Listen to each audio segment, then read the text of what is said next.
आपको ये नज़र आ रहा है, इस मंदिर की भव्यता, इसका आलीशानपना, इसका रौनक, इसका आकर्षण, इसका प्रकाश, इसका रंग बिरंग होना, सब देखिए कितनी सुंदरता।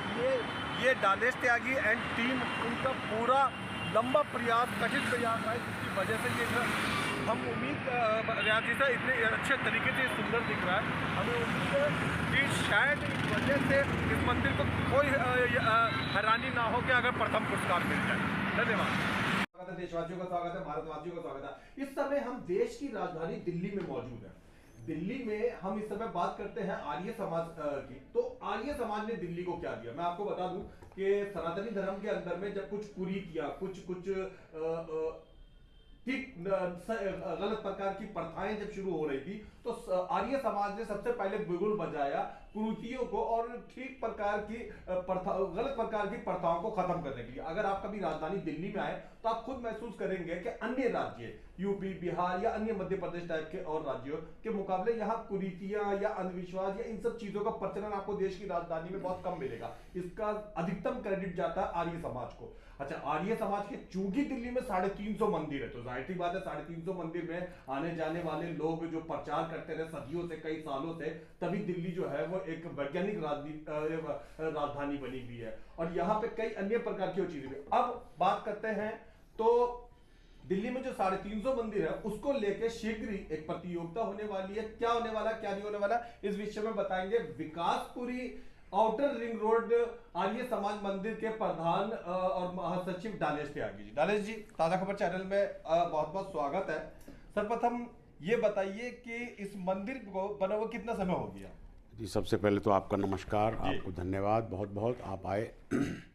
जहाँ तक इस मंदिर का सवाल है तो ये 1984 में इस ज़मीन खरीदी गई थी हमारे उन महान पुरोधाओं ने, और 1986 में यहाँ पर पूरा जो है यज्ञ होकर के ये स्थापना प्रारंभ हो गई थी। और इसको भवन बनते बनते 2-2.5 साल 3 साल लगे, और तब से लेकर के ये हमारा 3 मंजिल का भवन बना हुआ है। और आज हम इस पेड़ की छाया में, वट वृक्ष की छाया में जो कुछ भी कार्य कर सकते हैं वो करने का प्रयास कर रहे हैं। हमने सुना है कि जो आर्य समाज मंदिरों की प्रधान कमेटी है, नेशनल कमेटी है, वो किसी प्रकार की प्रतियोगिता आयोजित कर रही है, उसके विषय में बताइए। दरअसल हम सबके लिए बहुत ही बड़े गौरव का विषय है कि हमारे ऋषि दयानंद सरस्वती जी, जिनकी 200वीं जन्म जयंती मनाई जा रही है। अच्छा। और 12 फरवरी को इंदिरा गांधी इंडोर स्टेडियम दिल्ली में ये कार्यक्रम आयोजित किया जा रहा है। और सबसे बड़ी बात यह है कि इसमें भारत के यशस्वी प्रधानमंत्री माननीय श्री नरेंद्र मोदी जी वो इस कार्यक्रम का शुभारंभ करेंगे। और ये आगे आने वाले जो 2 वर्ष होंगे, इनका जो विस्तृत कार्यक्रम चलेंगे इस जयंती के अवसर पर, और आर्य समाज के 150वें स्थापना दिवस पर जितने भी कार्यक्रमों का शुभारंभ होगा, माननीय नरेंद्र मोदी जी कल 12 फरवरी को इंदिरा गांधी इंडोर स्टेडियम में 10:30 बजे करने वाले हैं। तो इसमें माननीय प्रधानमंत्री जी के द्वारा बहुत सारी योजनाएं हमें उम्मीद है कि इस अवसर पर माननीय प्रधानमंत्री जी करेंगे। जैसे दयानंद जी के ऊपर एक डाक टिकट जारी करना, बहुत अच्छा। इसके अलावा दिल्ली से हरियाणा को जोड़ने वाला जो नया एक पुल बन रहा है, उसका नाम दयानंद जी के नाम पर रखने का हमारा प्रस्ताव था। इसके अलावा हमारी द्वारा ये भी प्रस्ताव था कि ऋषि दयानंद जी के जन्म जयंती पर एक अवकाश की घोषणा हो। अच्छा। तो इस प्रकार के कई अन्य कार्यक्रम की घोषणा की आशा हमें है। तो जब हम इन कार्यक्रमों की विस्तृत चर्चा कर रहे थे तो हमारी दिल्ली आर्य प्रतिनिधि सभा, जो सारे दिल्ली के 350 आर्य समाजों को गाइडलाइन देती है, जिनके निर्देश में हम सब लोग काम करते हैं, तो क्योंकि हमारे लिए किससे बड़ा उत्सव कोई नहीं था, तो उनका एक दिशा निर्देश था कि भाई आर्य समाजों को फूल मालाओं से सुसज्जित करें, प्रकाश से सुसज्जित करें। क्योंकि महर्षि देव दयानंद सरस्वती जी का जो उद्देश्य था वो अंधकार से प्रकाश की ओर ले जाना उद्देश्य था। जैसा कि आपने अभी अपनी भूमिका में कहा कि अंधविश्वास, पाखंड, कुरीतियां, इन सबको अंधकार माना गया है। अच्छा, बिल्कुल। और प्रकाश की ओर यानी सत्य की ओर ले जाना, ये कार्यक्रम जो हमारा प्रारंभ हुआ वो महर्षि देव दयानंद सरस्वती जी की देन है।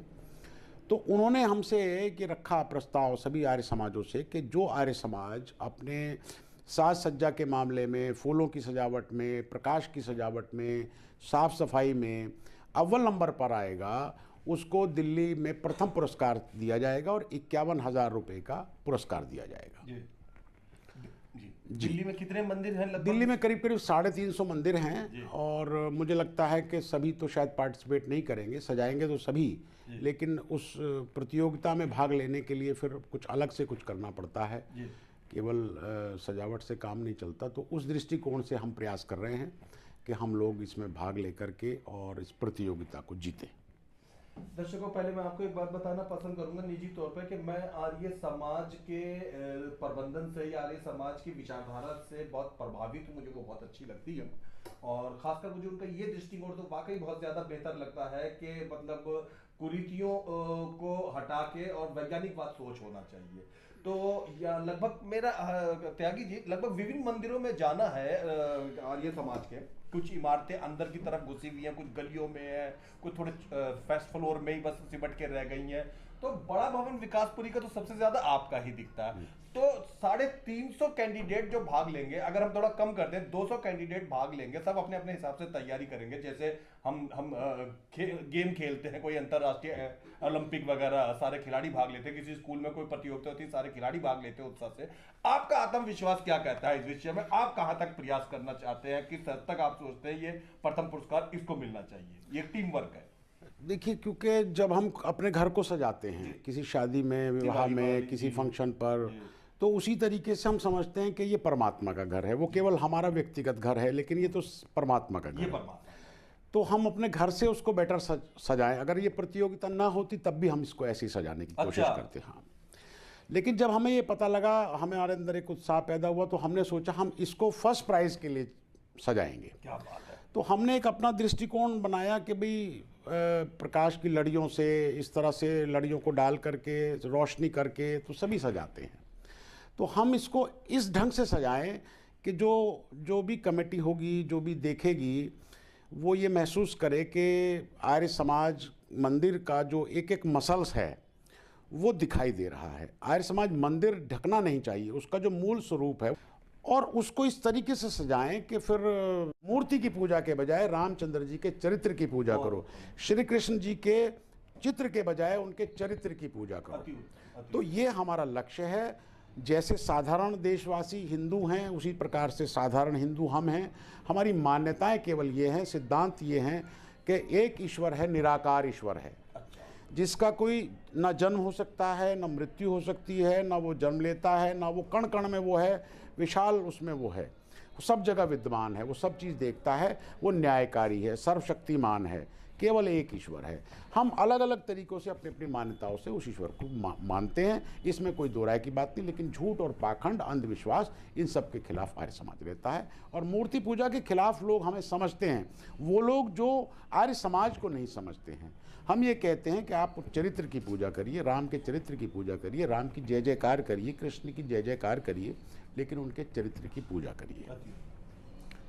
तो ये हमारे सिद्धांत ऋषि दयानंद के द्वारा दिए गए हैं, उनकी अनुपालन में हम सब लोग कार्य करते हैं। बहुत अच्छा, बहुत बढ़िया। अब जरा अंतिम प्रश्न की तरफ आते हैं, वापस उस पे आते हैं। मंदिर की सजावट में काफी मैं देख रहा हूँ मेहनत, ऊर्जा, समय, टीम लगाई जा रही है। किन किन चीजों से, किस तरीके से मतलब इसकी सजावट आप कर रहे हैं, इसके विषय में बताइए। देखिए, जब हम लोगों ने ये सोचा था कि हम मंदिर को सजाएंगे, तो जनरली मार्केट में जब हम देखते हैं तो कुछ चाइनीज़ लड़ियाँ हैं, कुछ आपके फ्लावर्स हैं, इस तरह की चीज़ें मार्केट में हैं। तो हमने सोचा कि अगर हम सीधी सीधी लड़ियों को लगाएंगे तो हमारा मंदिर ढक जाएगा। अच्छा। केवल प्रकाश दिखाई देगा, मंदिर की मसल्स नहीं दिखाई देंगी। अच्छा। हमारा मंदिर भी दिखना चाहिए। ठीक है। तो कैसे पता लगेगा लोगों को ये आर्य समाज मंदिर है? जी। तो हमने फिर वो एक स्टिप्स आती हैं लाइट की, बल्ब की, छोटे छोटे बल्ब की स्टिप्स आती हैं, और करीब करीब 50 मीटर का एक बंडल होता है। अच्छा। तो हमें अब तक का हमारा अनुमान है कि हमने कम से कम 12 बंडल इसमें यूज़ कर दिए, कंज्यूम कर दिए। अच्छा। इसके अलावा जो छोटी छोटी लड़ियाँ थी उनको हमने इस तरीके से हाईलाइट किया कि हमारी वो 100 गज में बना हुआ है। ये मंदिर हमारा 500 गज में है। अच्छा। तो हमने उन लड़ियों को इस तरीके से लगाया कि हमारे मसल्स दिख। अच्छा। तो जब हमने उस शेड को लगाया तो हमें लगा कि वाइटनेस ज़्यादा आ रही है, तो फिर हमने उसमें जो मेहराब होते हैं कपड़े के, चुन्नियों के, अच्छा, फिर हमने उसमें मेहराब का इस्तेमाल किया। तो मेहराब का इस्तेमाल करने के बाद जब हमने लाइट में देखा तो हमें लगा कि वो शेड आ रहा है जी। तो उस शेड को फिर हमने देखा कि थोड़ा कम आ रहा है, तो फिर हमने और थोड़ी सी लाइट को और बढ़ाया, ट्यूब लाइट्स लगाई। तो इस तरीके से हमने सजावट करने की कोशिश की है कि आँखों में चुभन ना हो, समाज का जो मसल्स है वो दिखाई दे, आर्य समाज के हर रूम्स दिखाई दें और एक एक्यूरेसी आए, सिस्टमेटिक परफेक्टनेस आए। ये नहीं कि भी हमने लड़ियों को लगा दिया, इसे इधर से उधर प्रकाश करना था, ये हमारा उद्देश्य नहीं था। और जीतने का लक्ष्य हमने पहले रखा था कि हम इस पुरस्कार को जीत कर रहेंगे एनी कॉस्ट।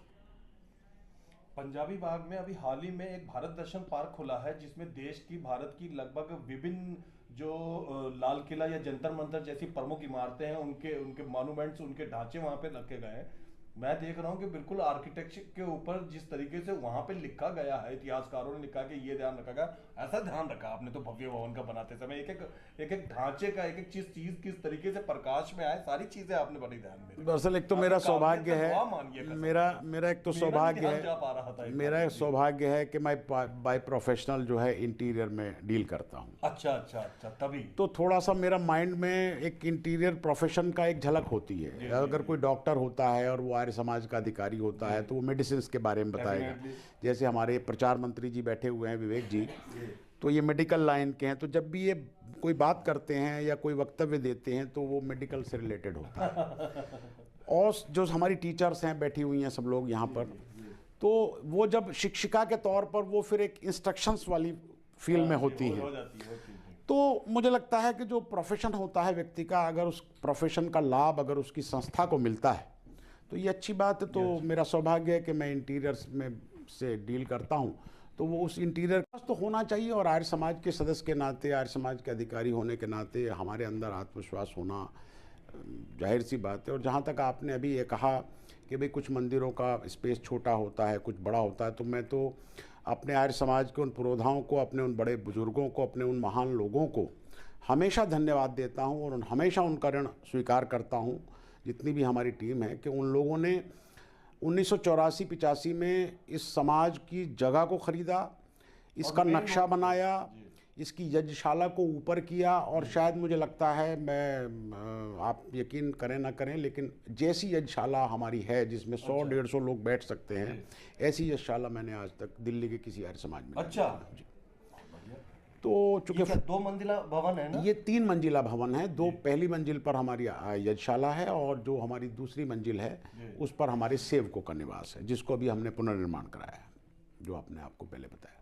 तो मेरे कहने का मतलब आत्मविश्वास भी है, जीतने की एक हमारे अंदर एक ललक भी है और उत्साह के साथ हमारी टीम काम कर रही है। और हम 7-8 दिन से इसमें रोज़ाना नए अमेंडमेंट करते हैं कि किस तरीके से वो लोग देखेंगे, क्या पैरामीटर्स होंगे, क्या वो सोचेंगे कि किस तरीके से किस को पुरस्कार देना चाहिए। तो वो सारे पैरामीटर्स हमारे दिमाग में हैं और उसी तरीके से हम इस सजावट को कर रहे हैं। मशहूर विद्वान मार्क ट्वेन एक बात कहते थे, कोई भी जीत हासिल करने के लिए सबसे पहली जरूरी चीज है पहला कदम चलना, दूसरी जरूरी चीज है आत्मविश्वास होना। आप सोचेंगे ही नहीं कि आप जीतना चाहते हैं तो आप जीतेंगे कहां से?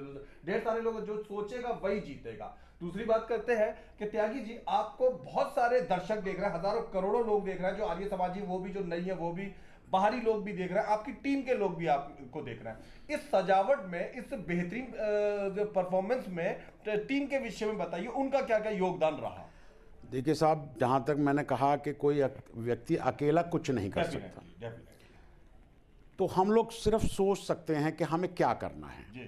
जब हम उसका एग्जीक्यूशन करते हैं तो फिर हमारी टीम काम करती है, सब मिलके चाहिए होते हैं। तो हमारे उप प्रधान हो, हमारे प्रचार मंत्री हो, हमारे महिला समाज हो, जितने भी लोग हैं, फिर सबके काम अलग अलग डिस्ट्रीब्यूट किए जाते हैं। आपको ये देखना है, आप अपना सुझाव दीजिए, आप अपना सुझाव दीजिए, तो सारे सुझाव आते हैं। तो उस तरीके से फिर हम काम करते हैं। और मुझे लगता है कि रात को 8-8, 9-9 बजे क्या संदेश देना चाहते हैं उनको जो आर्य समाजी हैं और उनको जो आर्य समाजी नहीं है। देखिए, सबसे पहली बात है कि भारत में जन्म लेने वाला प्रत्येक व्यक्ति, कोई कहता है मैं हिंदू हूँ, कोई कहता है मैं ब्राह्मण हूँ, कोई कहता है मैं जाट हूँ, कोई कहता है मैं त्यागी हूँ। हम कहते हैं कि हम सब आर्य हैं। अच्छा। आर्यों की संतानें हैं। आप अगर रामायण सीरियल आपने देखा होगा, महाभारत सीरियल देखा होगा, तो वहाँ अर्जुन को या और जितने भी पात्र हैं उन सबको आर्यपुत्र के नाम से कहा गया है। आर्य का मतलब होता है श्रेष्ठ होना। अच्छा। गुण कर्म स्वभाव से श्रेष्ठ होना, इसको आर्य कहते हैं। अच्छा। तो आर्य कोई धर्म नहीं है, आर्य कोई पंथ नहीं है, आर्य कोई संप्रदाय नहीं है। अच्छा। हम लोग वैदिक सनातन धर्म में यकीन रखते हैं और विश्व का सबसे पुराना और एकमात्र धर्म वैदिक सनातन धर्म है। अब बहुत सारी इसमें से कलियां निकल गई हैं, बहुत सारी चीज़ें निकल गई हैं, शाखाएं निकल गई हैं, वो सब हमारी ही हैं।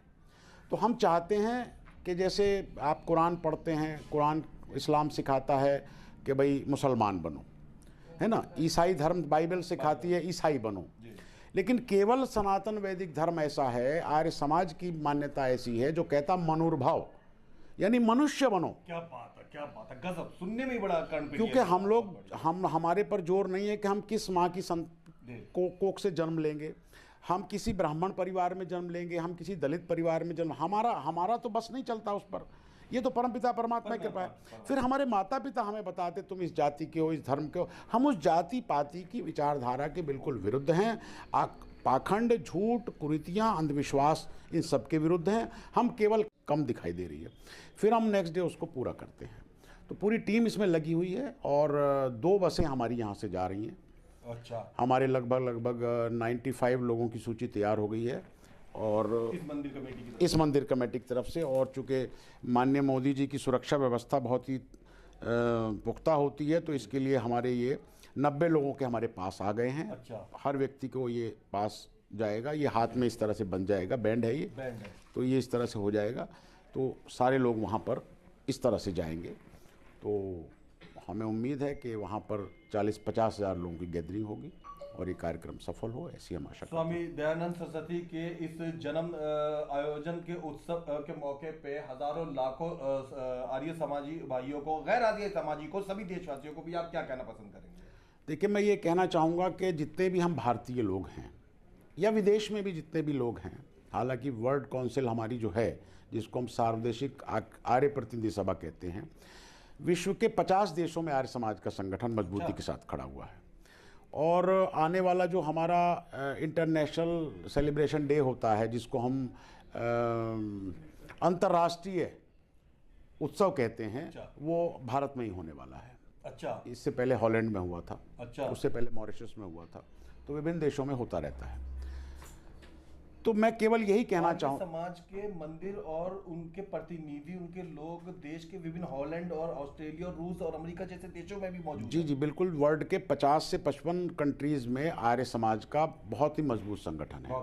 बहुत सारे वर्ल्ड काउंसिल की मीटिंग भी हमारी, जो अंतर्राष्ट्रीय सम्मेलन होते हैं, वो विदेशों में भी हुई है। अच्छा, 2012 में, 2006 में, और अब ये आने वाला 2024 का जो हमारा वार्षिक सम्मेलन होता है अंतर्राष्ट्रीय, भारत में, दिल्ली में। अब तक जो अंतर्राष्ट्रीय जो सम्मेलन हुआ दूसरे देशों में हुआ? बहुत सारे नहीं, भारत में भी हुआ, लेकिन दूसरे देशों में भी हुआ। अच्छा, जैसे मथुरा में 2006 में हुआ था, तो उस समय तत्कालीन राष्ट्रपति हमारी प्रतिभा पाटिल जी होती थी। अच्छा, वो उन्होंने उसमें भाग लिया था। उसके बाद हमारा एक और कार्यक्रम हुआ था, उसमें तत्कालीन राष्ट्रपति हमारे प्रणब मुखर्जी, केंद्रीय गृह मंत्री राजनाथ सिंह